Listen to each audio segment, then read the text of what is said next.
Welcome everyone to Zoomed In Festival. My name's Luke O'Donovan. I'm the festival director. It's been great to see so many people tuning in, and we have something really special for you guys today. So we're introducing with Mass Collective, our co-curators for the day, the International Commission, and we have got a real treat for you here. We have got some of the biggest, best photographers across both sides of the Atlantic, and we're going to be weighing in on the differences in the architectural image culture, the American approach, the European approach, and what it's like for photographers who are working across these borders and you know, getting their work out there on a really big scale. So I'd like to give a special introduction before we start to this guy. You know, he shared our Instagram post the other day. Ever since I felt like a drug dealer, my phone's been going off every single second with all these Instagram notifications. It's been great. And Mike, I think there's a generation of younger architectural photographers like myself who you don't know what an architectural photographer is. You find out by watching a Mike Kelley architectural photography tutorial. So welcome. And so I'll give you a special welcome because of our media partner throughout one of our partners throughout the festival is AP Almanac, which is something you've set up recently. So do you want to tell everyone a little bit about that? Hi guys, and thanks for tuning in. Glad to have you all here. As Luke said, Architectural Photography Almanac is basically a news hub for architectural photography. We regularly feature members of the community and share their work in interviews and sort of play-by-play features of how they shot certain projects. It basically was founded as a resource for inspiration and empowerment of freelance architectural photographers. And there's plenty of articles about the business of architectural photography and pricing and licensing and how to do in this crazy fringe corner situation where you're having a difficult time with a client. So the website is apalmanac.com, Architectural Photography Almanac. And if you could check it out, we'd appreciate it. And looking forward to having an awesome chat with you guys. So let's kick it off. Great. Well, yeah, thanks, Mike. And yeah, so everyone tuning in on the YouTube live, do leave comments. I'm going to be putting them to the panel at the end, and check out the rest of our program. We're on until Friday at zoomedinfestival.com. So I'm going to hand over now to Francesco and Henry from Mass Collective, who helped us curate this day to introduce the panel. And yeah, we've got some great speakers, so enjoy. Thanks, Luke. Yeah, first off, I'd like to introduce our London-based collective. Myself, Henry Woyd, and Francesco Russo are co-founders of the collective. We set up the group basically as a place where photographers can share their personal work, business advice, and also have a social space to share their work with each other. Yeah, we've got a really great panel here today, and I'm going to let Francesco introduce the topic that we're talking about today. Hello, everyone. Good afternoon or good morning, depending on where you are around the world. And we are really excited today to announce some very, very well-renowned photographers that are going to talk to us about what it means working internationally as architectural photographers. So we have from Denmark, Adam Mørk, great photographer based in Copenhagen. And we have Doublespace, a photography duo based in Canada. We have Mike Kelley, as we've seen before, which is the representative for the United States, and Marcela Spadaro, who's an Argentinian photographer, but she's based here in London, and she's part of the duo called NAARO. So very, very good photographers, amazing, amazing job, amazing work. And yeah, so if you wanna introduce yourself a bit, tell us where you are now around the world, and give us, you know, a bit of background and what are your commitments at the moment with architectural photography. Let's start with Marcela. Okay. So, yeah. Ladies first. Say again? Ladies first. Okay, thank you. Yeah, like you say, I am co-founder of NAARO. I'm the half of NAARO. And so we are an architectural photography studio that is based in London, but we work internationally.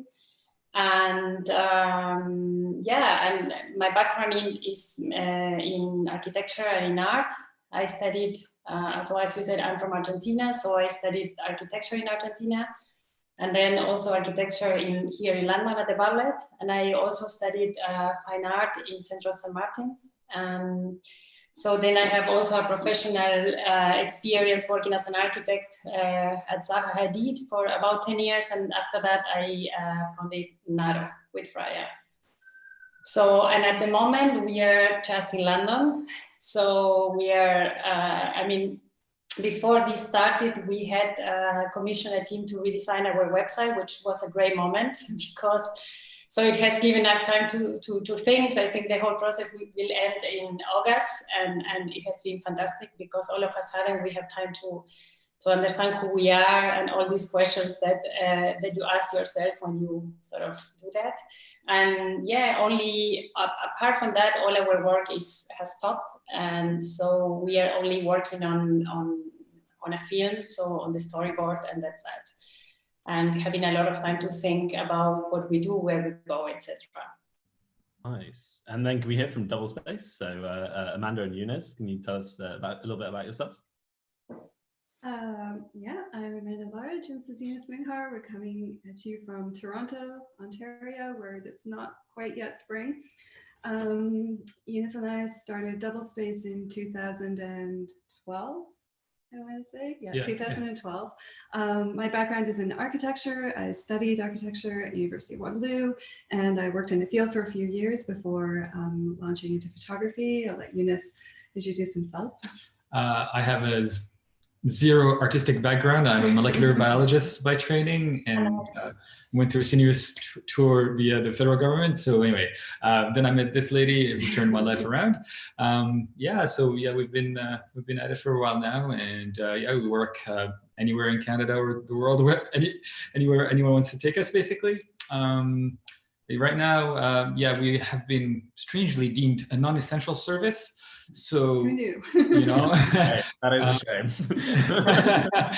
So there's not much going around, you know, so yeah, we wish we had enough time for some self-introspection work, but we have two young monsters running around, 2- and 5-year-old boys, and they keep us busy. So that's pretty much our commitment right now. Cool. And Adam, do you want to give us a little bit about what you're doing right now and where you are? Yes, hi, I'm Adam. Thank you for having us. It's a fantastic program you have put up in such a short time. I'm really impressed.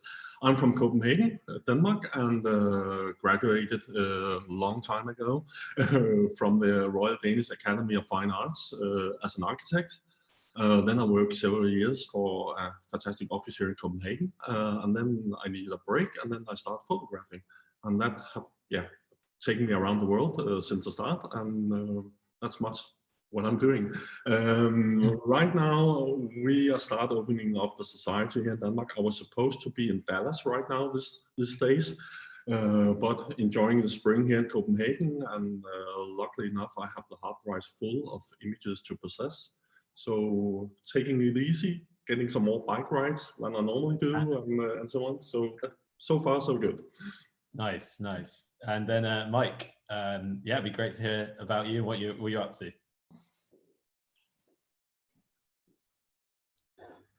He's on mute. Yeah, Mike, I think your mic's off, sadly. Maybe Francesca, you wanna I'm muted by the host. It wasn't me. Oh no, sorry. Okay, yeah, Mike, shoot. So I'm Mike, based in Los Angeles, and I travel all over the United States and occasionally the world for assignments for architects and advertising and all kinds of different things. I'm actually in South Carolina right now. I flew out here on, I think, March 18th for my grandparents' funeral. And while I was in the air, Los Angeles went into a shelter-in-place order. And I said, well, I'm just going to hang out until that's lifted. So I've been here for about a month now, and I've co-opted my late grandfather's office and turned it into my office. And yeah, looking forward to getting back out there and taking some pictures. I'm going a little bit stir crazy, but hopefully, you know, we can get back to our normal routine soon. Yeah, fingers crossed. That would be good. But so I think that takes us on to our first question then. I think, Mike, you can kick us off. How and at what point did you start working, getting international work and your commitment to finding international work? I think my first international assignment was in 2014, but I had been sort of laying the bricks to pave that road for a few years prior. Now, I've always been a wanderlusty type. I grew up in a small little town and I could not wait to get out. And, you know, I went to school. As soon as I graduated high school, I left. I went to school, you know, 4 hours away, and then I studied abroad on the other side of the world. And then I came back, and after 3 months post-graduation, I moved out to California. I was like, I just cannot wait to get out of my New England town. Ironically, now I go back and I'm like, this is amazing. So as soon as I became a photographer, I was like, how can I engineer this thing so that I get paid to travel all over the world? So I immediately started doing personal projects. The first big one I did was I went to Iceland, and this was back in 2011, 2012, before Iceland was kind of like this insane tourism destination that it is now. And I feel like people were still far more receptive to what I did. And I emailed like 5 or 6 architects and I said, hey, I'm a photographer based in Los Angeles. I would love to work with you. How can we figure this out? And 3 or 4 of them replied within like an hour, and they're like, that's amazing. When are you coming? We'd love to have you work with us.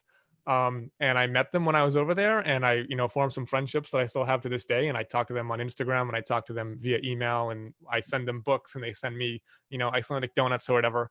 And so that kind of was the first thing that I did. And then I kept doing all these personal projects, you know, with airfare being as cheap as it was, I could go stay in a hostel or whatever, and, you know, just shoot a building and then come home, whether it was New York or in Europe or anywhere. And then my first assignment was in Mexico. I think it was 2014. I got a call from a client of mine, Bernardo Pozas, and he was just trying to expand his practice. And so he's like, I need to find a photographer who travels internationally. And somehow he found me, and he sent me an email and he said, hey, I'm an architect in Mexico. Can I fly you down? And I said, that sounds amazing, but a little crazy. Hold on. Can we do a phone call? So we did a phone call, and he's like, when are you free? And I said, December. And he said, okay, great. I'm booking your ticket. 5 minutes later, there was a ticket in my inbox. And that was how I got my first international gig. It all happened very, very quickly. And from there, it just kind of exploded. So that's sort of the backstory. Yeah, I've talked too much, so I'll turn it over to the next person. That's okay. That's okay. But quickly on that point, was it a cold call then for those first few architects? Did you just, you know, pick up the phone? Did you email them? Like, you know, what was the Yeah, it was all done over email.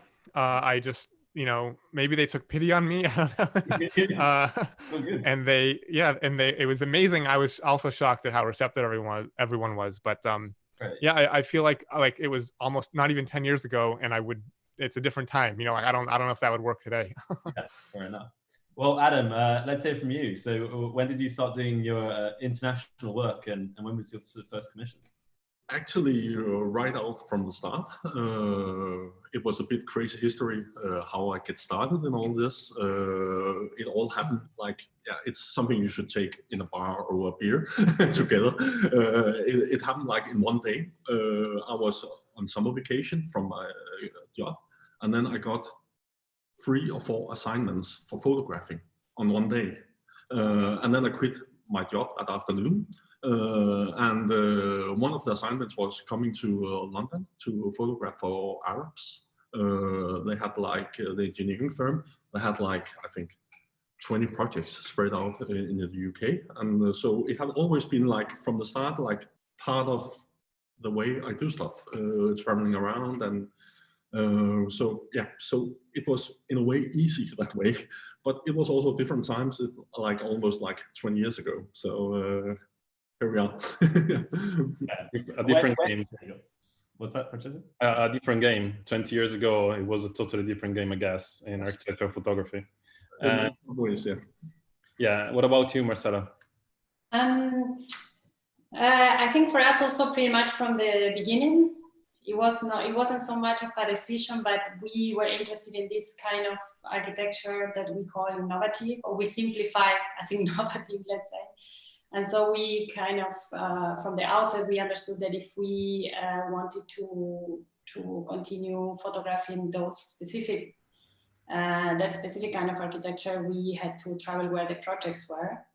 So yeah, it was out of an interest in this particular architecture, and also at the same time, so Freya's and my previous professional experience was also international, so we were very used to. I mean, Freya was photographing and traveling a lot, and I was, as an architect, I was working with international clients, so it was for us very, very normal to work internationally. So it was more like a kind of a continuation of a way of working. Yeah, so I have to say, it's not like Mike that from the beginning, first project and exploded. It's always sort of a kind of more like a wave. It looks. Our journey, but always at an international scale, just as I said, just because of the kind of projects that we are interested in. And Amanda and Eunice? Sorry? Sorry, I was saying, and Amanda and Eunice, how did you guys get into, what was your first international commission? Where did it sort of all start blowing up for you? Yeah, I think it's kind of a similar little bit to everyone in a way. You know, I think at the outset for us, there's always that interest in, you know, we were free and child-free and carefree, I guess. So, you know, I always wanted to travel and check out cool architecture, and this is kind of what we do for fun anyway. So we always set ourselves that way. But, you know, our first commission kind of came through a number of, I guess, self-directed accidents in a way, and it was fairly early in the end in our career. So I think it was 2014, and it was for Zaha Hadid's office. You know, we were shooting a project near East Lansing, Michigan, in which they had the Broad Museum by Zaha Hadid, and we shot it, and we kind of pestered them with the images until they wanted to talk to us, and they're like, "Wow, these are kind of cool. We should work together someday." And we're like, "Yeah, let's do that." It's like, no one's gonna be like, "Oh no, thanks, yeah, cheers." Though. Yeah, so we're too busy, but you know, yeah. Well, we'll think about it.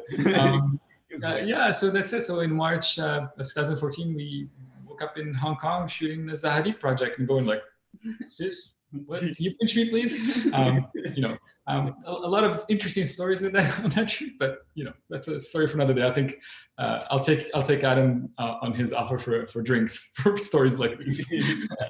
Me too. And I think that this leads directly to the next question. Basically, when we start crossing the borders of our home country, everything gets a bit more complicated. So it would be interesting to hear from you. What are the main challenges that you face when you start shooting abroad in terms of, you know, both the technical and the theoretical side? Because when you go to another country, you may face the request of a different aesthetic, a different approach to photography. So yeah, what's your experience? Let's start with Adam. Well, in some ways, I think most of the challenge is more inside your own head and your own expectations for what you're going to do, because at least in the start, it feels so different of doing it. But I will say more or less, it's the same. You have to be as careful with your work at home as when you are abroad. You also have to carefully plan it in a way. And sometimes it's actually easier abroad, I think, because people can sometimes be more helpful because they think, oh, here's this photographer coming from a long distance, we better help him. Instead of like, oh, it's just a local guy, he can come back again next week if we don't get that finished. So, and you can also use that as an advantage sometimes because you all know we need sometimes a lot of favors for people for making this work.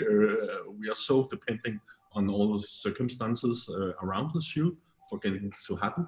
And you can sometimes use that in your own advances, that you like, oh, we cannot come back and so on. So in a way, I find sometimes it's actually easier. That's another thing. There are, of course, the cultural differences. So when you're like approaching people for like getting help and so on, there are so many ways of saying yes or no in different countries. And sometimes you think, oh, they said yes, but they may literally go. and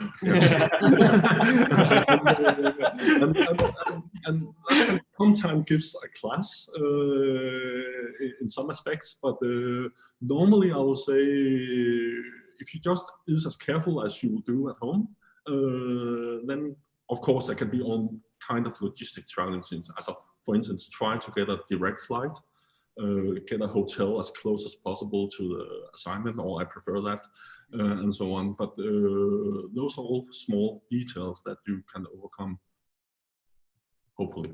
Most of the time, not always. And how about you, Mike? We had a little conversation before that was quite outstanding. So what are some of the challenges you've had while working abroad? A little conversation. Yeah, little tiny conversation about that. I mean, it's amazing and terrible at the same time. I feel like, and it just depends on the country. Like, I've worked in China. I don't know if any of you guys have worked in China, and the simplest things like uploading files turn into a nightmare of epic proportions because Dropbox doesn't work, WeTransfer doesn't work, Facebook doesn't work, Instagram doesn't work, Gmail doesn't work. You need to get a VPN to send the files, but the VPN access is spotty, and you have a client back in the States or wherever, and they're looking for results, and I'm like, I literally cannot communicate with you in any meaningful way. So that's, very frustrating. There's the whole jet lag aspect, which is always, difficult. And something that I always struggle with is I never am able, like when I go on a trip, like a personal trip, a vacation, I can spend a lot of time researching where I'm going and try to understand. But whenever I do these assignments, I just feel like it's like a surgical strike. It's like I'm in, I'm out. I didn't come away with any new cultural knowledge. I feel like an uninformed American idiot tourist who just went in and came out. But I just, there's so much other production stuff going on that I never feel like I'm able to, fully prepare as if I was going there as a tourist. And I always kind of hate that about working on assignment, is you can't come away from a trip like a better, I mean, like you learn a lot obviously, but you don't soak things up like you would as if you were, touristing, so to say. It's like you might fly halfway around the world for 3 days and then have to get on a plane and come back, and there's no time to really suck it up and soak it up. Sorry. You go, you stay at a business hotel, you shoot, you come home, and maybe you get 15 or 20 minutes with a lunch break. You get to talk to the client, or the client will take you to dinner, but it's not like we're seeing any sights or anything like that. So that's, difficult. But like, what an amazing, incredible opportunity it is to even get paid to travel like that at all. And then there's the customs, all the customs stuff that goes on. If you ever had to deal with a carnet, which is like a certified, validated list of your equipment or whatever. And I've had luggage get lost, and half the luggage that was on the carnet shows up the next day, and half the luggage got imported. I've had my stuff impounded in customs in the Bahamas. So there's always some high drama going on. Yeah. And it's like, yes, it's like glamorous, but on the other side of the coin, it's like, it's so frustrating sometimes. I can't even begin. And I'm an anxious person to begin with. Like, I'm always a little bit, high strung. Mike, so that then really building in maybe an extra day in when you're relaxing, just resting up and just having that tourist day, maybe. Maybe you should try. Yeah, well, I mean, and the thing with these international commissions is like, adding an extra day isn't just like it is when I'm home in Los Angeles. It's like, oh, I can just come back tomorrow, whatever, 20 minutes away. It's a $300 a night hotel for 2 people. It's changing the airfare, which is $1,000 a person. It's adding the food. It's dealing with all the logistics of things that have been planned for months. You know what I mean? So it's just a slow, sort of cumbersome thing. And I've had jobs where I've flown somewhere and it's rained every single day, and it's like, well, we got to make pictures, and because I'm not local, I can't just come back in a week. So it's amazing, but also really, really frustrating. And I'm sure some of you guys have had the same experiences with that. I was going to say the glamorous part of this job is probably the most overrated aspect of it. I love it, absolutely. I wouldn't trade it for the world. But you're like, oh, but you travel all over the place. I'm like, yeah, I see a lot of airports and taxi cabs and lonely hotel rooms, and that's about it. It's like, anyone who's been on a shoot knows that it's 12, 13, 15-hour days. Actually, my record to date is 20-hour days. And it's like, yeah, that's it. It's just work, and get back on the next flight, and you got to do it all over again. And I think, I think just to add to what you were saying, Mike, I think with not just international. This is actually a variable that doesn't exist as much for Europeans as it does for us North Americans. It could be just as complicated to shoot on the other side of the country for us than it is to go to a different country altogether. I mean, it's a 5-hour flight to Vancouver from here. So, but anyway, I'll just say, like, we don't have as much flexibility when working out of town in general. You get the weather you get the access you get, and you just have to make the best of it. And like you said, we almost lost a client on our first out of town trip, actually, because we had the worst weather. I mean, the worst. and you know, they're like, oh, these guys, I don't know if they can do it. Yeah, do they understand light? Like we hired them for this, and like, do they not bring the sunshine with them? I thought that was part of the package. Well, I think it's if I could control the weather, I wouldn't be doing. I wouldn't need the money for this job. You know? Right. It's like playing poker, these international jobs. Like, you can do everything right and play your cards perfectly and still lose horrifically. You know what I mean? Yeah. You can prepare. I tell you, actually, it's still not enough. On the Zaha Hadid job we did in 2014, we got access to 8 rooftops. That's got to be a record. But on the day of the shoot, the worst light I've ever seen in my life. It's just this soupy, like, you know how you talk about sexy fog that you like to make things mysterious? Well, it wasn't that kind of fog. It was just soupy fog. It was just, you know, what am I even going to do with this? There's nothing you can do. So we actually had to reschedule some stuff and move things around and reshoot on a separate day. It was just horrendous. But what can you do, right? So. I think actually what you're saying, for us also one of the main, when we think of challenges is definitely weather. But for us always the question is how many days we add to the ones that we strictly need for the shoot. And this is tricky because as one of you said, I think Mike, the more days you add, it translates into cost for your client. So how you, this is a bit tricky because you do have locations that are really very wild in terms of how you're able to foresee the weather, and others that not.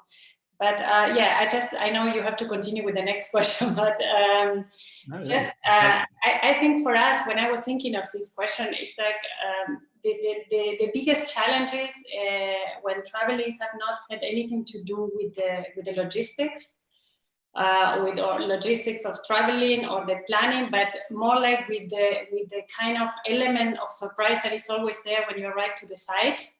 We always, with Frey, we always show, what is it going to be this time? You know, there is always, and you would be surprised to how many ways of understanding, for example, what a clean site means. You know, you say, you communicate a lot, you go over things and you're like, this has to be like this, like that. And then, for example, in one of the last trips that Freya did to the US, she came back with her hands completely wounded from having to rake a whole site herself because it was just not ready for photography. And the client was in another city and the schedule didn't allow for her to wait for the help. And then you just need to do it because it was just not ready and you do it. No, but it's always what the anecdote is going to be. No, it's I think when traveling abroad is yeah. I think the challenge is, you know, dealing with these trips, and then, you know, the reality is often very different than the expectation, and you have to keep people on Instagram. Look how happy it is, and this is incredible. And meanwhile, you're like, I can't believe what's going on. But it makes you feel amazing, no? After you solve it, you're like, did I do that? You know, when you're abroad, somehow your senses become like, you kind of do everything. You solve things that perhaps at home or you wouldn't have been able, or you were not so much under pressure to. You were not so resourceful, let's say. Yeah, I think it's amazing to see how much effort and work there's behind those super photos we are used to see on magazines and Instagram. And yeah, so yeah, it's very interesting to hear these stories. And I think it would be also very good to hear what's your opinion about what are the differences between Europe and America in terms of both style, in terms of photography style, and also what are the differences in the business? Because we all know that there's like a huge difference between the two parts of the world. So it would be, if you could tell us about it. Let's start with maybe Doublespace. Well, I mean, these are all really gross generalizations, of course, but I mean, from our experience, we tend to think that that European/UK photography tends to be a little more realistic, I suppose, a little more natural and subtle, whereas North American tends to be a little more Hollywood, I guess you could say. But I mean, this is really, again, it's generalizations. Not everybody in Europe shoots that way, and not everyone in North America shoots that way, but this is just our personal observation. If you want to add to that. Yeah, I mean, for sure, like there's definitely styles of photography that you see in Europe that are really, really good, that work really well, that would just, I think, never fly in North America because they're just not perfect enough. You know, even just something like blue skies. I mean, we're in a country where we get 50 sunny days a year, and yet every single architectural photograph has nice blue sky. Everyone wants a blue sky. You know, things like shadows are obliterated. You know, we love our shadows, so we like having things that are not visible in each other. But you know, in general, in North America, there's very few shadows. Everything is nice and smooth and clean. I think that's kind of probably just to kind of add on what Amanda was saying. Yeah. I was hoping we didn't have to go first in this question. Mike, do you agree with that then? Do you think that's the way it is in North America versus Europe? Well, I think what's interesting is Canada is kind of like a blend of America and European in both style and business. Mm-hmm. I feel like there's an American, like there's the American way, you know, which is a little bit, the style is a bit louder and more colorful. The way we do business is a little bit more rambunctious and, you know, wacky over the head. And I feel like there's like a European refinement to both of those things. And Canada's kind of like stuck in the middle. They've got to appease both sides of the crowd. So I don't envy that position. Would you agree though that you have, you know, probably clients that want the American look and also the European way of doing things? I think we may be not as loud, for lack of a better word. Yeah. I don't mean it in negative ways. I think, you know, I think Hollywood is a good word. I don't know that there are expectations in style that are necessarily different. I think we do get lumped in with North America, with the US very often, but when I think really the differences are massive, at least from a business perspective, you know, smaller market, larger space, you know, even rates here, even the way business is done is not nearly the same. It's kind of somewhere in between Europe and the US for sure. I think style-wise, we definitely are more North American. I think to me, that's kind of very visible.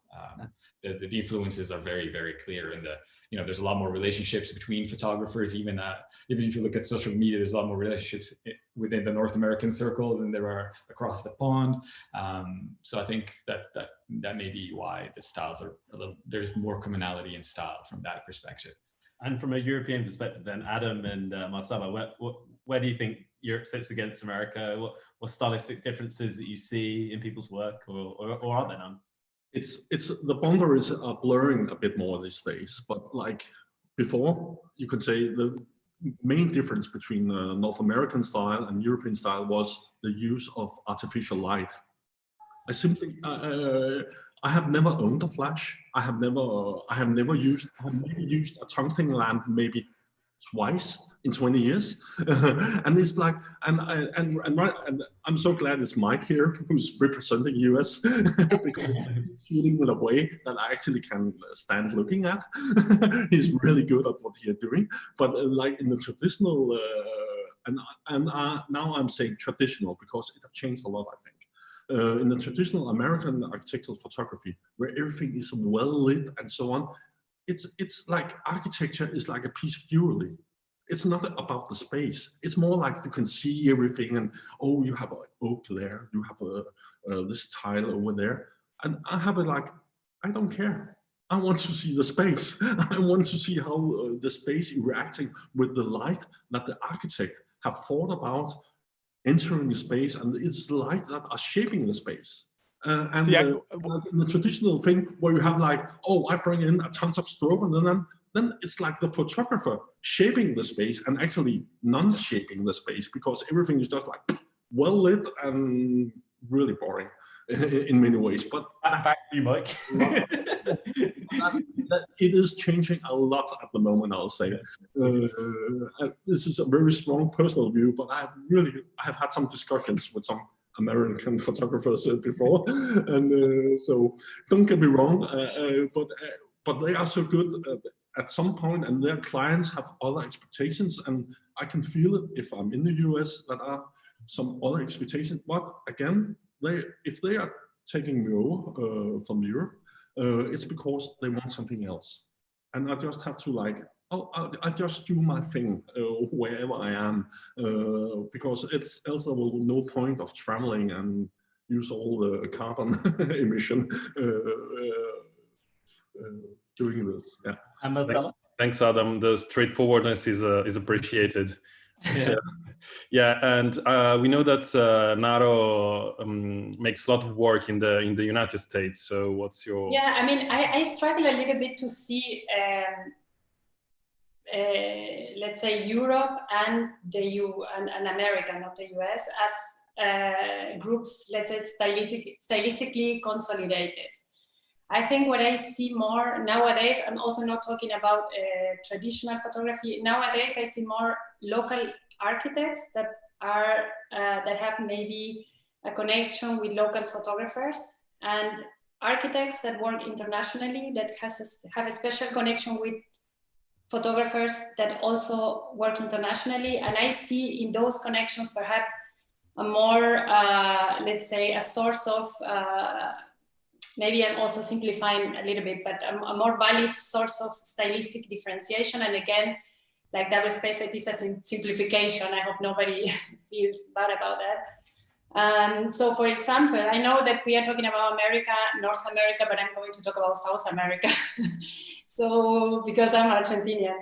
No, but for example, if you look at the work of local South American photographers, local meaning working there, I think it's possible for you to perhaps understand similarities, for example, how they, if you want, of course, again, is a generalization, but there is a tendency to frame architecture in a certain way, in some cases connected to how this is taught at university.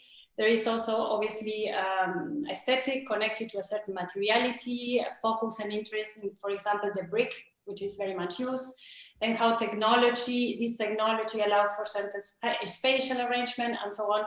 And also perhaps sometimes also some documentations want to be a little bit, let's say, documentary in the sense of communicated how people live there. So I can understand similarities. And then when you have an international photographer working there, you suddenly start to see how these subjects of architecture are treated a bit differently. So as I said, so I struggle identifying these stylistic similarities with the region, but more with the kind of photographer that works. And I would go as far as to say that I think the stylistic differentiation between international photographers is more related to a photography approach than to a country, if you know what I mean. At least nowadays. I'm not talking. Yeah, like Adam was saying, talking a little bit about the beginning or other approaches. Did it make sense? It sounded boring. Yeah. It was fantastic. Everyone was just like zoning in on you. Okay. That was cool. Yeah, then Marcel, I think will be a great question for you would be, which international architect would you most like to work with now? Because now we're talking about leaving the country, going abroad, like where what are the architects looking at, and yeah, who do you want to? Well, I mean, to be honest, we are, and I always like to say that we are very grateful, and our expectations are very fulfilled in terms of architects, of clients. But of course, there are many amazing architects that are working on innovative projects, and I mean, too many, too interesting to name. So I don't know. I can say one. For example, Synthesis Design plus Architecture, led by Alvin Wang, is a studio I like. They are also doing innovative work, which is what we are interested in. But yeah, I mean, I would pass. It's too many, too interesting. Adam? I'm so glad you passed on this one. Because you also are going to pass. I've been thinking about it, and actually, there are so many.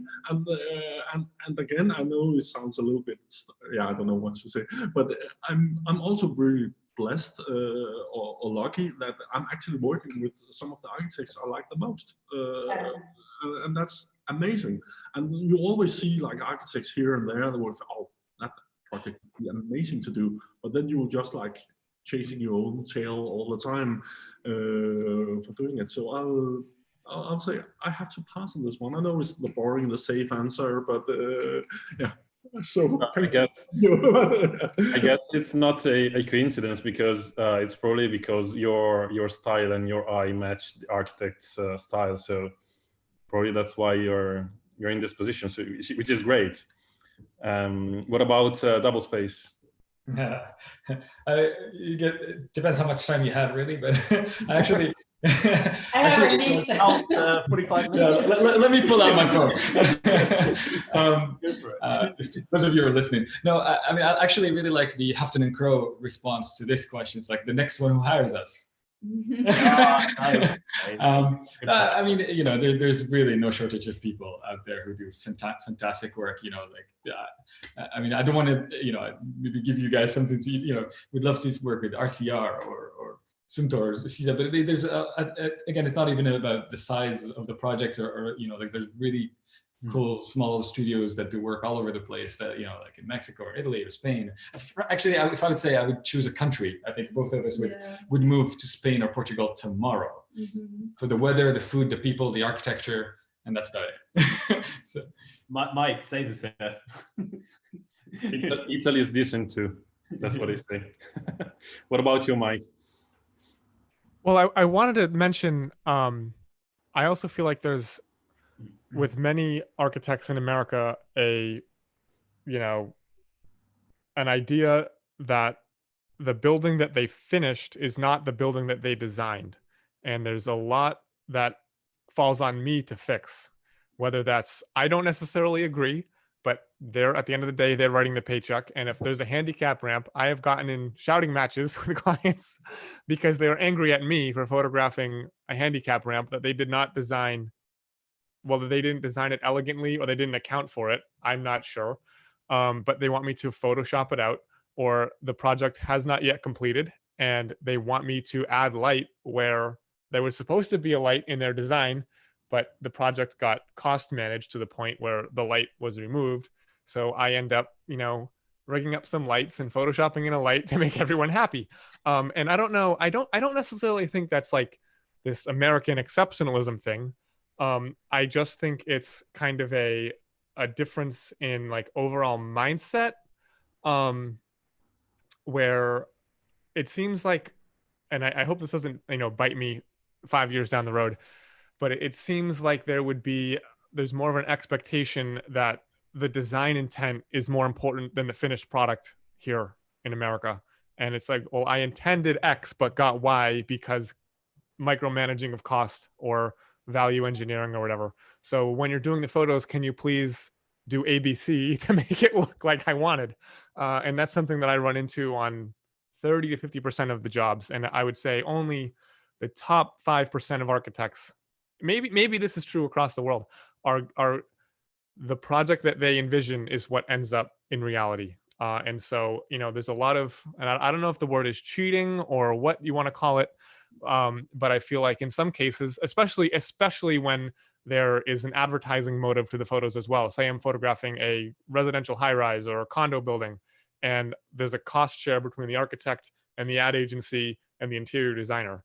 Well, we need to use these photos to sell, to get people to live here. That's the whole idea.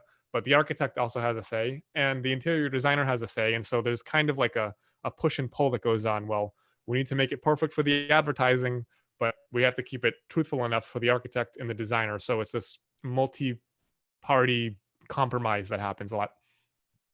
Fair. I think then going back to the point about which architects would you like to work for, I think we could kind of move on to the emerging markets that we're seeing, and where's the really innovative architecture in the world today? You know, is it in India, or is it in Africa? Like, and what's sort of your opinion on that? And where do you look for the next next bit of architecture that's going to impress you? Me Adam? or Adam?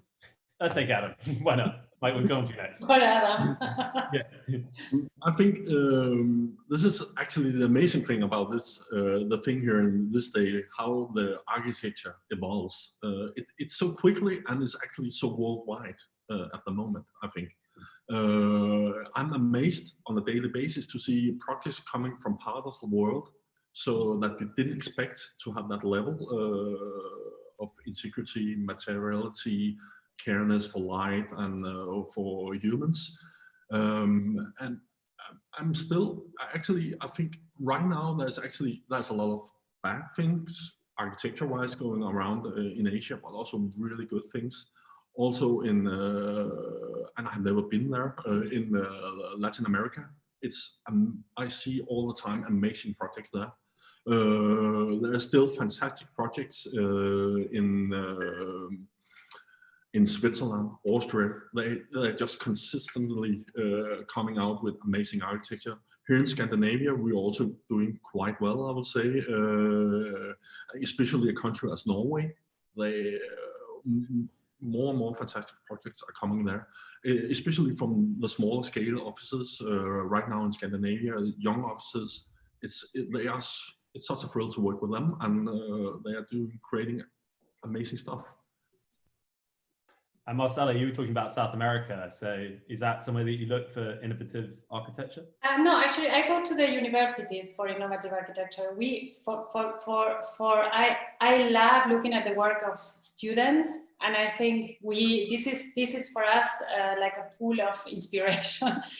So I love work from the SIAR, the ballet, AA. I think for us this is great, and we really follow this because you see a lot of very interesting ideas, and also of course young architects. I think I don't tend to look regionally, but more like I think everywhere you will find people who are trying to think or trying to imagine future ways of living, and I think a lot of the time, and that's why we also document a lot of pavilions. These emerging architects, if you like, they test their ideas through pavilion projects, and so you can have some concerns about technology, materiality, space, and so on. But they are all really concerned with imagining how architecture will look in the future. So for me, young architects and students are the source of innovation, if you like, and that's where we look for where we look at when we look for that. That's really interesting. And then, so Doublespace, what about you guys? Where do you look? Well, actually, there's a bit of both answers. I think there's good stuff happening everywhere, for sure. I mean, with globalization, I think it's kind of hard to, again, all these ideas travel all over the place really fast. But so, you know, with what Marcella was saying, you know, I think looking into younger firms, that's really where a lot of it is happening too. They're kind of all willing to kind of question the status quo and try something new, something different. I think interestingly as well, and this is at least our experience with younger firms too, is that from a photographic point of view, they're also very open and receptive to collaboration. And conversation, yeah. Yeah, so that conversation becomes a lot more interesting from a creative point of view. I feel like a lot of the bigger firms, especially at the corporate level, you know, they have so many bosses to please and so many, you know, and a brand and you name it, and you know, and oftentimes you'll get a brief that is, you know, sort of Go ahead, Marcela. Can I tell you something? No, because I think I just thought something about that, which is whenever we talk with a young architect for the first time, and actually not just for the first time, they said, okay, how are we imagining that how the image of our project will look like? So how are we communicating it? So there is a lot of discussion about how the project will come across, and there is kind of mutual collaboration, mutual trust. It doesn't happen with larger firms most of the time, let's say. It's not that it never happened. And I think that's super nice because it's very creative for both for the architect and exactly. They're more receptive to what you bring in as an expert in your field, but they're also more more likely to bring different ideas, new ideas on how to even consider the genre, if you will, not just a particular image or how to shoot a particular subject, but I'll always remember, Partisans here did this shoot with a photographer we really love, Shai Gil.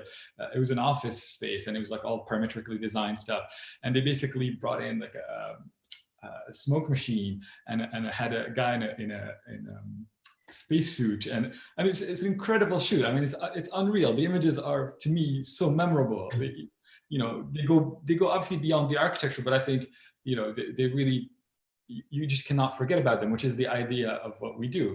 You want your projects to stand out, and it doesn't have to be a gimmick or anything, but again, just considering the genre beyond the I'm documenting a room. Here are 4 walls. And young firms are a lot more open to that. Yeah, sorry. No, go ahead. No, just a last thing, like on that note, and I don't say anything else, but on that note, one of our clients, and probably if they are watching us, he will know. He says, Marcela from the US.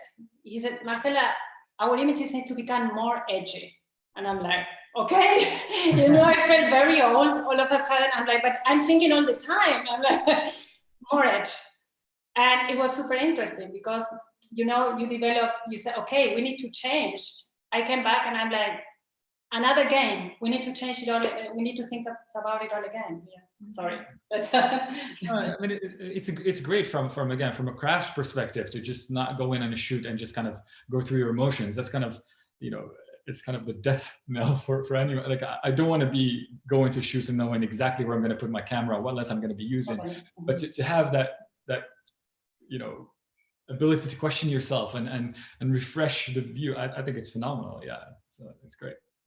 That's kind of why, I've been declining the Scout lately, is because when you get locked into, I know that we're drifting here, but when you get locked into this preset list of 10 compositions, and everyone's like, we must do this, but then such a great idea organically happens on the day, you lose that because you're locked into this rigid sort of list of photographs that you have to make. And I did see that spacesuit fog shoot that you're talking about. I was like, that is the most brilliant thing ever. Why can't I think of that? I need to drink more or smoke more or something. Amazing. You're absolutely right, because I think a brief, like a long brief, can kill like everything. And I love to work without a brief. I normally work without a brief if I can help it. But I always love to have a conversation with the architect. Have a conversation about the architecture, not about the images, but about the architecture, and then try to, in a way, make my own brief. And that's also why when you're scouting, I really hate it sometimes when you have a scouting there, you're standing there with your iPhone and everything is just magic in front of you, and then you come back and have to recreate that, and then it's just like, oh no, where's that light? Where's those person playing over there, not there anymore, and so on. So in a way, I love to just come out to the site with, like, in an open mind, with the discussion about the architecture behind me, and not like a brief where you have to stand there, you have to be there, and then we want that or that, and just so that's the way I like to approach it. And I can hear it also. It creates better images, I think, hopefully, in the end, maybe. Just to add to that, it's kind of very interesting, this conversation we have. This is why we actually love having our clients on the shoots, to have that discussion. And one of the things we always say is, like, don't tell me what shot you want. that's my job. You know, I feel like it's tell me what you want a picture of, but not how you want me to do it. Well, tell me what you want to say, right? Because it is my job to figure out what's the best way to say it. I hope that's why you hire me, right? So that's kind of, so we like scouting to have an idea of what it is. We actually never do preset compositions because there's always too much room for things to change on shoot day, and I never want to be bound. You know, you get, you know, an hour or 2 or 3 even with a space. You can't quite, you know, get all of it. I think in an ideal world, I'd get 4 or 5 days per shoot just to kind of, I would sit around for a day and just watch the light hit it, because you need to feel the space, right? Because otherwise you just go in to do run-of-the-mill generic images. I know we're veering way off the International Commission here. Yeah, carry on, please. That's very interesting. Yeah. The idea is to really give the architecture all the space to speak and to express itself, and it's not and just, you know, putting your 24 on and sort of doing the generic image just doesn't do anyone justice. Neither you as a photographer from a creative perspective, nor your client from making, you know, saying what's special about their place, you know. So here, that's a key point here that you are talking about most of the, and that is actually time. It's like Mike, who have the feeling that we already have when you're out there and everybody think, oh, you're out there shooting here and there. You see the way from the hotel to the project, back again, then the airport, and then home. That is not working. And it's also, you have to insist or try to insist. I know it's really difficult to get more time. I use a lot of time on the project if I get the chance. Actually, what you're saying, like enjoying the whole light in the project for a whole day, maybe doing images while you're doing it, but not running around and doing like what you think you need to do in that day. So I'm always, that's one of my problems. Sometimes I use a lot of time photographing on site, but it gets, I think you have a better result. And then luckily, if you are done before you are planned, then you can go out and be a tourist as well and try to get that in as well. So you also come back as a human and not just as a working machine. Adam, are your clients then understanding of that if you want to take a few days for the commission, they're happy to support that? No, they're not normal. No, not necessarily happy. Sometimes I'm doing, if I'm traveling far away, and not for, also for being in a position maybe to enjoy just a bit of the culture there. Then sometimes you can make arrangements, say, okay, this is a 5-day shoot. You get a fee for the 5 days. Then I will be there 3-4 extra days. We can have that as a buffer for the weather circumstances. So it's okay for me to be a tourist in the rain. That's fine. But then you pay the expenses for the extra days that I'm there. But I will only charge you for like the days we're using on the shoot. That can be one model sometimes. That sometimes work, not all the time. And sometimes I'm also like trying to combine it with a holiday if you're going far away.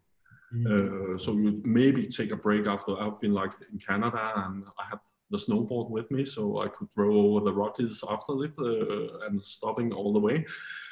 Try to do some of those kind of things. Also because, but that's a whole other discussion we maybe also should have when we're talking about international commissions. That is like, I leave a carbon footprint that should be ashamed of, to be honest. And what to do with that? I'm trying now to like, if I'm going far away, like, can we do 3 projects? Do you have more or something like that? Because what's the point of me, in a way, going to Canada when you have Doublespace sitting there, amazing, or to the US where Mike is and so on? Because yeah, we have to think about that. What are your thoughts about that? Do you, because lately in the last couple of years, I'm feeling guilty when standing here on the other side of the world and shoot sometimes, especially if I don't can add more layers, that it's just work. I don't know, what are your thoughts about that? The whole issue thing and the environmental impact we actually have or just doing our job. And we are like, we are not saving the world. We are like making images of architecture. Go ahead, Marcel. I think, I mean, I flew 190,000 miles last year in 2019. I just added it up, and yes, it's just such a complicated subject. Yes, it's insane. I think on the whole, we have become gluttonous with our love for cheap air travel. And do I think it should ever be able to pay $25 to fly from Boston to California? No.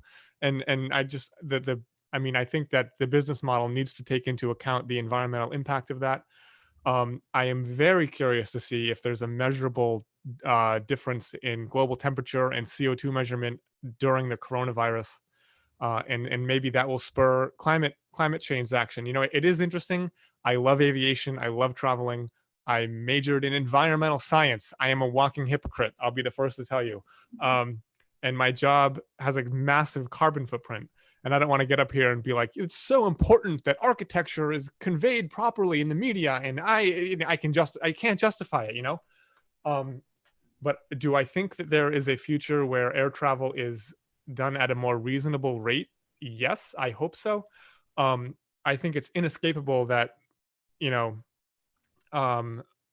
the impact, the impact of what we're doing is inescapable. And even, I mean, if you want to split hairs, you can say, are all the buildings that we shoot that are made of concrete? Let's talk about that impact before we talk about the impact of flying one photographer back and forth. How about, you know, I know architects that travel way more than, like, at the end of the day, we just work in a field that has a massive environmental impact.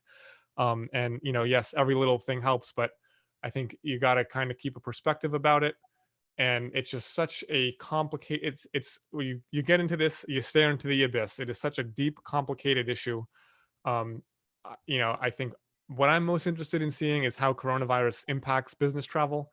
Does Zoom replace on-site meetings? Do clients rely on, you know, internet chat versus being on site? Is it really necessary to fly 10 architects out to solve a design problem that could be handled by one guy?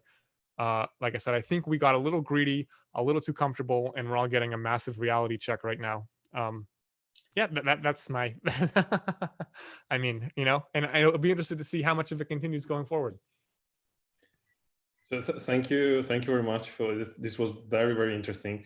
And since we're talking about the practical side of architectural photography, there's another side of our business that is a tough one, and it would be interesting to see what are the differences when you go abroad. And I'm talking about licensing. And we all know that it's a very important side of photography business. So do you see differences when you go to other countries, or you use a flat model that works everywhere? How do you deal with this?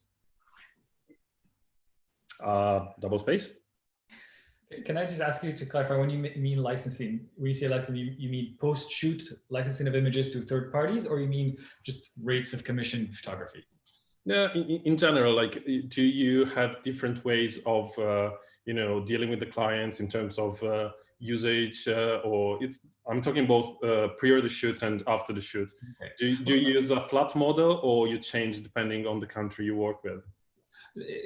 No, I mean, essentially it is a flat model regardless, for the most part. I mean, I don't want to, you know, say that it's all set in stone and there's no, you know, no leeway in anything, but generally we use sort of the same.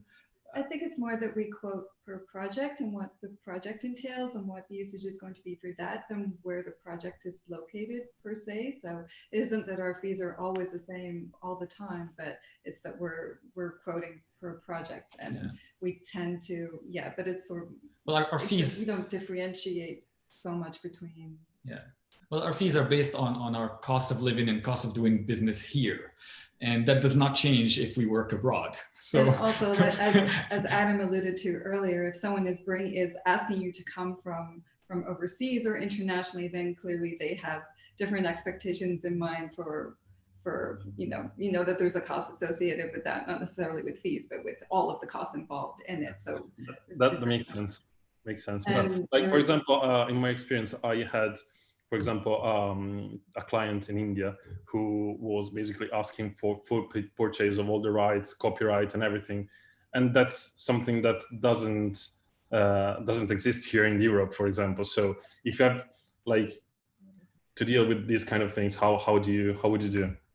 Well, I mean, you have to be realistic in certain aspects, you know, like, I mean, ultimately, whether you give rights or not to, in certain countries, if copyright protection doesn't exist, well, in practical terms, it's not, you don't have a recourse. So you can, you know, take what you will from that. I mean, we still only give our standard license, you know, whether we actually go out and enforce it, that's, again, case specific. And, you know, I don't know that you can really have a generalization on that point. It's always a conversation with what the client needs and what their usage is going to be. But I mean, when we're first approached, we quote for the project what we would hear, basically, because for one thing, even if you wanted to adjust your rates for another country, I mean, it isn't always evident what those rates would be. There isn't some sort of database where you can look up what the going rate for a day rate is in, I don't know, Dakar, right? So you're always sort of second guessing how you would adjust your prices for there. So it's a conversation with your client about what they need and what they're, yeah. And I guess this is a great opportunity for Mike to jump in to, well, tell us about his experience, but also to talk about this survey that he's doing with the AP Almanac, which is strictly related to this. Yeah, well, I think it is license. I mean, just the concept of ownership of images changes depending on what country you're in. And what we're doing, I have started an initiative. It's the 2020 Architectural Photography Census. And if you go on apalmanac.com, it's a questionnaire that basically is divided into 6 different regions around the world. And it has questions covering everything from licensing and copyright and, you know, what kind of fees you charge and what kind of office you run and who you hire and that sort of thing. And we're just trying to get a pulse of the industry and see, you know, what kind of topics people want to hear about. Because in America, I hear over and over and over, I want to hear more about licensing. But then I get someone from Vietnam who says, how do I, and I have no idea how to help you, you know what I mean? And it's interesting, it gets crazy when I work in countries, you know, like China or Mexico, where the intellectual property, I wouldn't even know where to begin to start to untangle that. And so is it difficult to have different, I mean, I don't have specific policies that say if you're in Mexico, you can't license your photos to South America or whatever like that. It's basically like, I'll try to get a cost share going ahead of time. So if there's 4 people who want photos, then they can all, but there's no hope of managing that from another country, because what are you gonna do? Send a lawyer after them from New York to go down to Brazil and be like, So, you know, but I do think, you know, just educating photographers about the value of the images and how much money is being made off of the back of those images is super important, because I've been shocked. I've met incredibly successful photographers who are like, oh, I don't deal with that. I can't deal with the stress. So I take the pictures, I get hired once, and anyone who wants them takes them. And I'm like, dude, you are leaving tens of thousands, if not hundreds of thousands of dollars a year sitting on the table. And, you know, and again, it's how do you, is it my job to educate? I'm very passionate about that, but if people can run their business however they want. But I think it's important that everyone, you know, everywhere at least understands the value of what they're bringing to the table, and is able to charge accordingly, and is able to stick up for themselves when they are infringed. It happens to me all the time. And, you know, I've only been doing this for 10 years, and I'm at the point where I just go scorched earth. Like I have been taken advantage. I'm sure you guys all here as well have been taken advantage of, and you've seen your pictures that you took for an architect or interior designer, and you've seen them in an ad in a magazine, or you've seen them on a billboard, or some other egregious misappropriation of them. And it just leaves you angry and upset and feeling used. And I had enough, because America, look, we all go by basically forgiveness is easier than permission. So, you know, but that's not a healthy way to operate. And so I've just been trying to spread the word and show people what their options are for pursuing infringement and dealing with this kind of thing. Because as an artist, like it is my work, and I put myself wholly into every project I do, and it's very difficult to deal with that whoo, you pushed my button and got me riled up, man. Fantastic. So I think we've got go on, Marcella, would you like to say something? So. Yeah, no, Francesco, because you asked about your particular project. I think also if someone wants to work with you, for example, in our case, we want to be consistent in how we manage our work internationally. So we use the same, generally the same licensing approach. But if we have somebody, for example, that comes and says, well, they have a concern or they would like that to add something, you can always do that on individual basis, for example. But also, like what Mike is saying, always keeping in mind that you cannot, that you are giving a license and you are not going to give your copyright and so on. I think this is a base from where you start, right? And then how you manage that license, I think it varies from photographer to photographer. Some people give a license for 3 years, someone in perpetuity. But what you cannot do, I think if you go to a country where this does not exist, you can say, well, you're interested in working with me. It has happened to us. And we're like, we work with these terms, and they may not work with those terms with other photographers, but in your case, if they're interested in working with you, you know, your contract, I don't know how you work with your contracts or terms and conditions, but you can propose that and definitely not work if those terms are not respected, I think.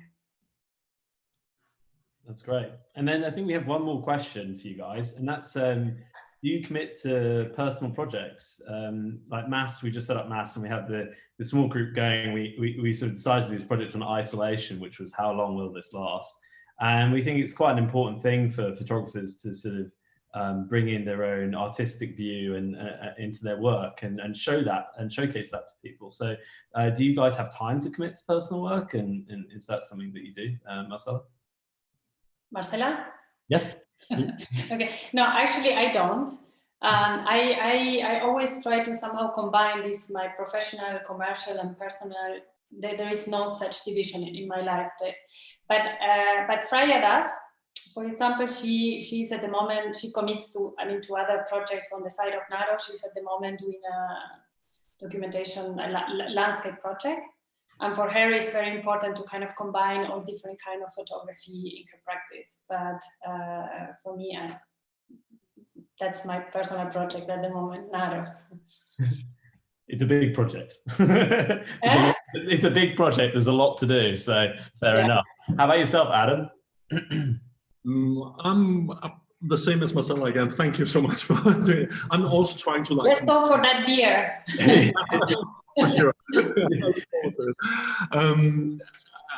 Sometimes I have a feeling of that I should do more personal work, but it's maybe because I'm full up with my work, like my commercial work, because I don't see it as commercial work, and that's maybe also have something to do. I don't see myself as a photographer. I see myself as an architect with a camera.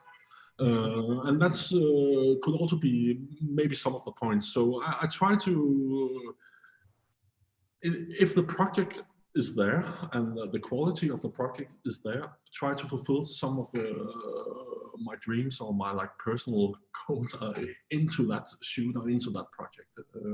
So no, I don't do many personal, like normally seen as personal projects as a photographer. Okay. And Doublespace, I know you guys were, Amanda was documenting some churches I saw with the 50 millimeter. How's that coming along?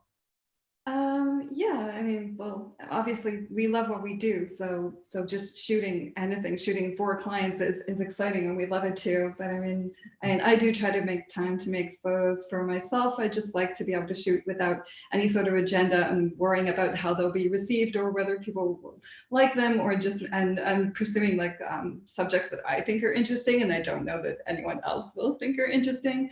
Yeah, right now I'm documenting modernist churches around Toronto, most of them done by a lot of them done by unknown architects, and it's just I like having a long-term project that I can plan and sort of have a cohesive plan for and bring it together, and that's just what I like to do. But yeah. Yeah, I think personal work is really healthy, whether it's related to what we do directly or not. It's healthy to just take a break sometimes and maybe get a different approach, even to inform your own slash quote unquote commercial work. It's just kind of have a refreshed perspective. I think is always great. But we know we're lucky to do what we love doing. I mean, when we're on vacation, we book houses so we can shoot them, and we shoot. Anytime we go anywhere, we're looking for projects that we want to go visit, and obviously we'll shoot on some level when we're there, if not with full kit or anything. So I mean, we love what we do. So yeah, there are a lot of blurred lines between personal work and what we do and commercial work in our field. I think, at least if you. Yeah. And just one more thing, tying to what Adam was saying. I think more and more we try and make sure the alignment between our commercial work and our personal vision is closer and closer. I think when you start, you're more likely to listen to what the architect has to tell you in terms of the exact views they want and things like that, and less impose. Not that we want to impose a style, but it's we want people to work with us because of what we bring to the equation, and so we want them to like our images, but we want to make the images that we like, because that's sort of I think everyone is happy that way. Going back to what we were all talking about earlier about collaborating with our clients and being more of a collaborative effort, and having your own creative input. So then your work and your fun part become even. I mean, they already are pretty. There's a pretty good alignment, but we want to make that alignment as close as we can. Great. How about you, Mike? Are you working anything new?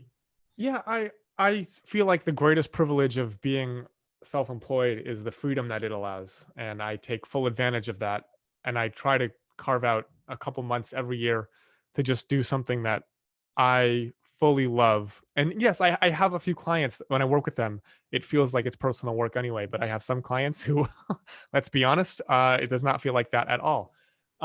So I really feel lucky that I'm able to take advantage. And if something strikes me and I'm inspired by it, whether or not it's architectural in nature, I love to have the freedom and the time to run with it and see where it might go. Like, for example, all my aviation related personal stuff. That has been an incredible career move for me, and it has got me hired to do some of the craziest jobs of my career. And it all just stemmed from, me kind of being able to navigate my calendar in such a way that I would leave time open for, personal projects as they inspired me to be completed. So yeah, I think that's one of the coolest things. It's like, I don't get me wrong, I love shooting architecture, and the more I do it, the more I fall in love with it. But I also want to have the ability to go just on the drop of a hat, shoot something that is very important to me. And who knows what that's going to be a year from now. Like I view my architectural photography almanac, that is kind of a personal project that came about because of my back injury. I could not take pictures because I was recovering from surgery. Oh, I'm gonna come up with this blog and maintain it, and that's kind of like a love letter to architectural photography because I've not been able to shoot.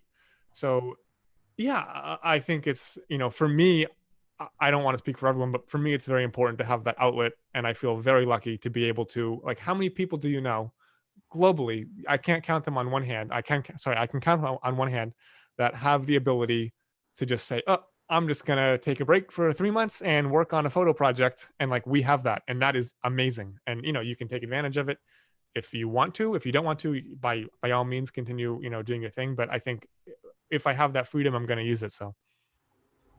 Thank you very much. That's great to hear that. Yeah, I think that's so. Now at this point, there are going to be, I guess, a lot of questions from the public. Before that, I just wanted to say that Adam definitely wins the award for the composition for managing to have a perfect center perspective with webcam. Sorry. Well done. I don't know if that was done on purpose or not, but that's amazing. So, Luke, well. Yeah, wow. I mean, we were kind of, this idea basically, formulated over text message about, I don't know, maybe 2 weeks ago. And, to think we're in a room, a virtual room with some of the best photographers in the game working in architectural photography. I think this is such a rare thing, and I hope that maybe, this can change our thinking a bit, and this could happen a bit more in the future. So thanks all for participating. It's been everything we hoped it would be. and a lot more. And yet the YouTube has been buzzing. But I think because this is such a rare opportunity, I'm going to be selfish and put forward a few of my own questions first. A lot of kind of big stories quite a big thing in architecture.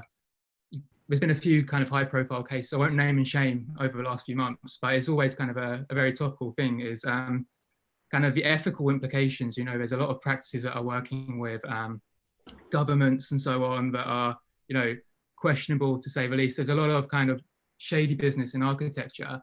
And I think this is a chance to put to you guys, as people who are working on the, you know, the most high profile projects around the world, have you, I mean, this kind of relates a little bit also, I guess, to what Mike was saying about kind of that almost guilt over, you know, the travel and everything, how as an industry, collectively, we're contributing towards climate change. Has it ever been a project where you feel like your ethical limits have maybe been pushed by the clients involved and things like that? Yes.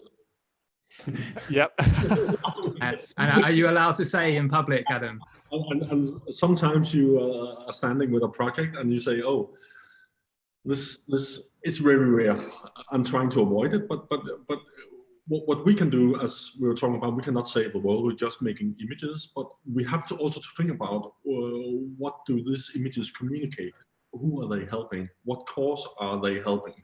And here you have a choice also as an architectural photographer to like maybe think about what are you photographing, what are the subjects you are taking in, and try to maybe be a little bit more selective. Because sometimes you're standing there where you say, oh, I have to make this look as good as possible, and you can say it in some point, does this deserves it? I know it's a really rough, but I'm really trying to avoid that, and I'm so lucky that most of my clients, or all of them I have now, they are doing actually great architecture, and they are also, at least here in Scandinavia, everybody aware of the whole sustainability. What are the resources we are using? Like when you're using concrete, there is a good reason for using it. We are using more and more wood here, and so on. And of course, you can, as an architectural photographer, in small ways, because we don't matter that much, to be honest. We can maybe push that. So when we have a good project with a good sustainable profile that are like, not just like what we call an eco spoil or something that just looks good, but are a really good project, try to promote that as good, as give it all you got. So it stands out as good as possible.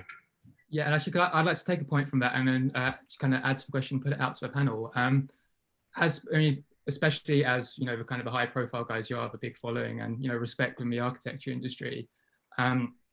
Do you feel like you have that power maybe to influence the architectural zeitgeist, and that your work and the things you're showcasing can go out there and in a small way have some kind of change in direction? I don't think we're that important, to be honest. No.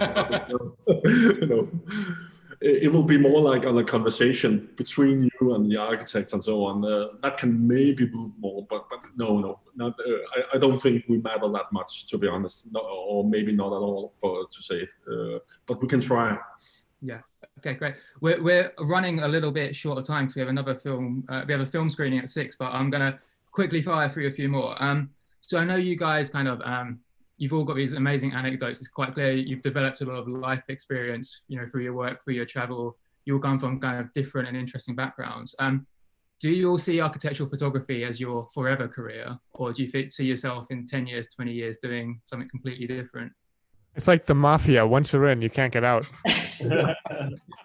I mean, I've thought about it, and like I think no matter what I do, it's going to be tangentially related to architectural photography. For you know, like there might be stepping stones that go in other directions, but I think it'll always be this like career anchor, not in a bad way, but like things will always have a tie-in.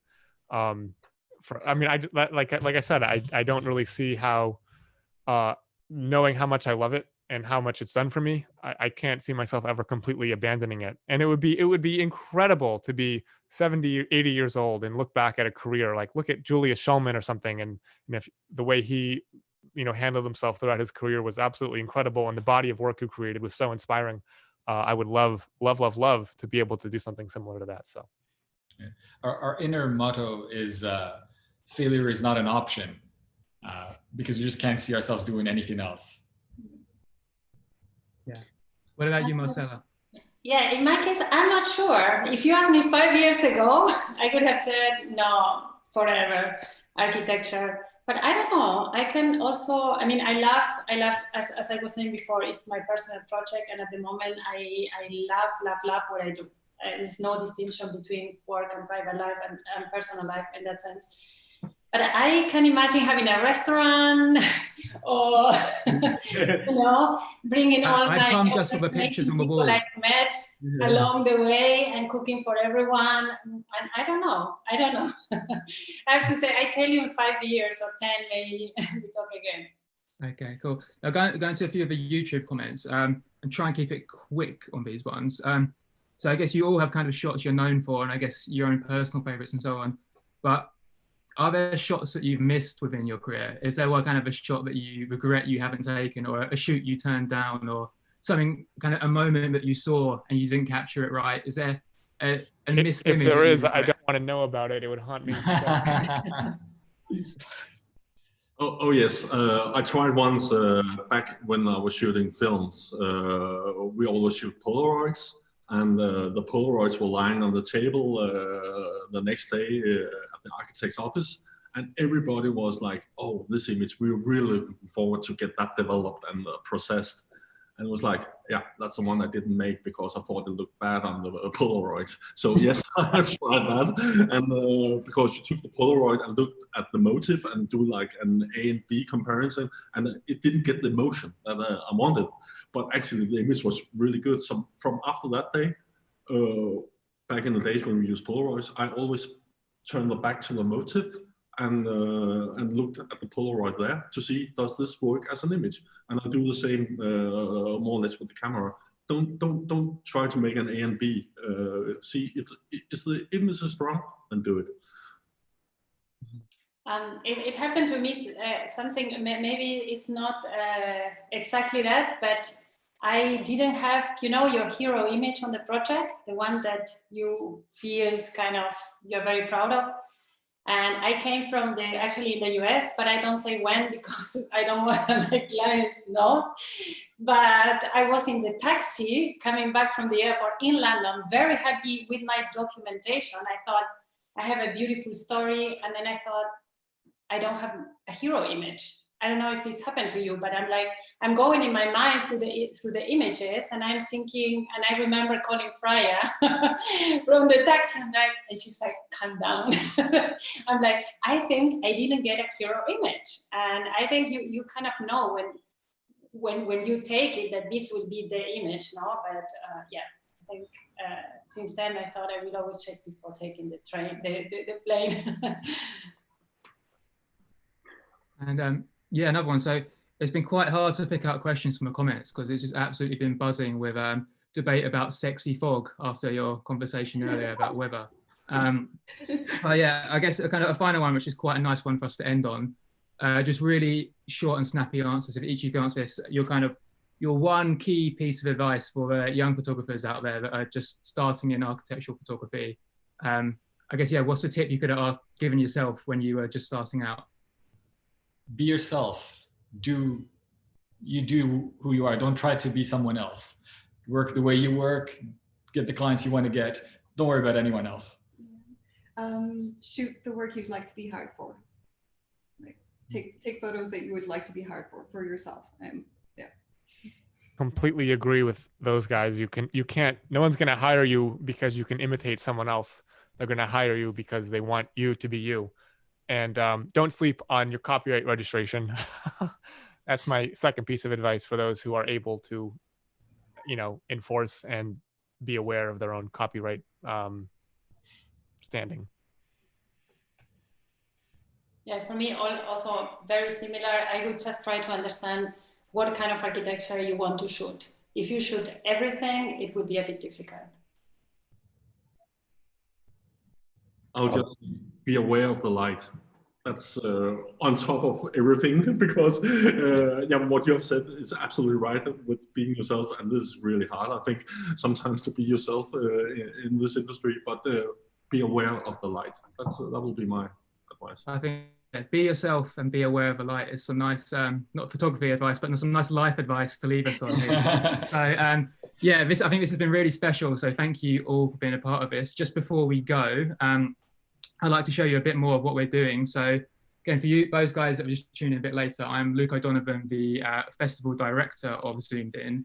And Zoomed In is a festival of architectural photography taking place online, given the current situation. And yeah, we've got loads on this week. So I'm going to take you quickly to our website, which is zoomedinfestival.com.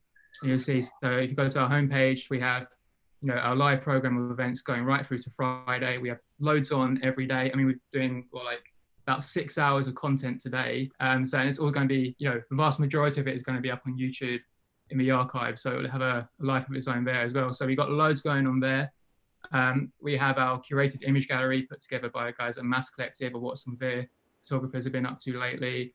On our Instagram as well, at Zoomed In Festival, we're running an open call to contribute to this tomorrow. So put in your images today, and Jim Stevenson and Laura Mark will be picking those out. And then also another objective of this festival is not just about you know, sharing our architectural images and culture and stories and experiences. It's about doing something positive in what's a very difficult time for a lot of people right now. So we're raising funds throughout the festival for the Trussell Trust, which is a charity which supports food banks in the UK. And as part of that, we're doing an affordable print sale. And this is it's a ridiculous, very rare opportunity to get images. So from some of the guys we've got on panel today, all of the guys from the panel today, and lots of other contributors throughout the festival. I'm uploading more. It's been a hectic week. Uploading more tonight, but you can see we've got some fantastic images from all the guys on panel as well. And these are criminally cheap. So if you normally kind of switch off when you hear print sale, you know, switch back on, because these are very, very affordable, starting at very low prices. And then if you want to contribute something but don't want to get a print as well, if you go on our supporters page, you can donate to our little PayPal thing we set up with a smaller amount as well. So thank you to all the participants. Special thank you to Mike as well of AP Almanac for supporting us as a media partner. And I'm going to just hand back to, also social media at Zoomed In Festival on Instagram, at Zoomed In Fest on Twitter. You know, like, subscribe, all the rest of it. And handing back to Henry and Francesco just to sign us off. Yeah, thank you very much for everyone joining us. We are looking forward to our 6 p.m. meeting, and that's about filmmakers in architecture with Will Scott and Edward Bishop.